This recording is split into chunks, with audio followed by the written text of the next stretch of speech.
twilight hours, a man might still come in for a dish of coffee or chocolate, and enjoy reading a newspaper, or hearing one read to him.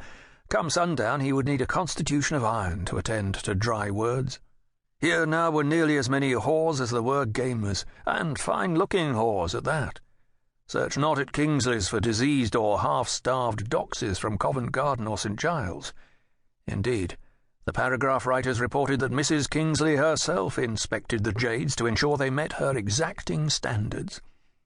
On hand as well were musicians who played lively ditties, while an unnaturally slender posturer contorted his death's head of a face and skeletal body into the most unlikely shapes and attitudes, all while the crowd duly ignored him. Here were middling bottles of claret and port and Madeira to please discriminating men, too distracted to discriminate. And here, most importantly, were the causes of the distraction, the gaming tables. I could not have said what made Kingsley's tables rise from obscurity to glory. They looked much like any other, and yet the finest people of London directed their coachmen to this temple of fortune. After the play, after the opera, after the rout and the assembly, Kingsley's was the very place. Playing at faro were several well-situated gentlemen of the ministry, as well as a member of the House of Commons, more famous for his lavish parties than for his skills as a legislator. Losing at piquet was the son of the Duke of Norwich. Several sprightly beaux tried to teach the celebrated comedienne Nance Oldfield to master the rules of hazard, and good luck to them, for it was a perplexing game. The great brought low, and the low raised high. It all amused and entertained me, but my disposition mattered little. The silver in my purse and the bank-notes in my pocket were not mine to wager according to my own inclinations. They were marked for the shame of a particular gentleman, one who had previously humiliated the man on whose behalf I now entered a contest of guile and deceit. I spent a quarter of an hour walking through Kingsley's, enjoying the light of countless chandeliers and the warmth of their fires, for winter had come hard and early that year, and outside all was ice and bitter cold. At last, grown warm and eager with the music and laughter and the enticements of whores buzzing in my head, I began to formulate my plan. I sipped at thinned Madeira and sought out my man without seeming to seek out anyone.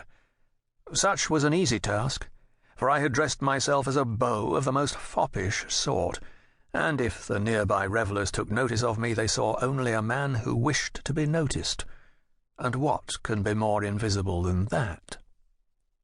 I wore an emerald and gold outer coat, embroidered almost beyond endurance, a waistcoat of the same colour but opposing design, bright with brass buttons of some 4 inches in diameter. My breeches were of the finest velvet, my shoes more silver-buckled than shiny leather, and the lace of my sleeves blossomed like frilly blunderbusses. That I might go unrecognised, should anyone there know my face, I also wore a massive wig of the wiry sort that was fashionable that year among the more peacockish sort of man. When the time and the circumstances seemed to me as I wished them, I approached the cacho table and came upon my man. He was a fellow my own age or thereabouts, dressed very expensively, but without the frills and bright colours in which I'd costumed myself. His suit was of a sedate and dark blue with red trim, embroidered tastefully with gold thread, and he looked quite well in it. In truth, he had a handsome face beneath his short bob wig. At his table he contemplated with the seriousness of a scholar the 3 cards in his hand, and said something in the general direction of the ample breasts belonging to the whore upon his lap. She laughed, which I suspected was in no small degree how she earned her master's favour. This man was Robert Baylor. I had been hired by a Mr. Jerome Cobb, whom it seemed Baylor had humiliated in a game of chance, the outcome of which, my patron believed, owed more to chicanery than fortune. The tale I had been told unfolded accordingly. Subsequent to losing a great deal of money, my patron had discovered that Baylor possessed the reputation of a gamer who misliked the randomness of chance as much as he misliked duels. Mr. Cobb, acting upon his prerogative as a gentleman, challenged this Baylor, but Baylor had insolently excused himself, leaving the injured gentleman with no option but perfidy of his own. Needing a man to act as his agent in these matters, he had sought me out, and addressed his needs to me. I was, according to Mr. Cobb's instruction, to manufacture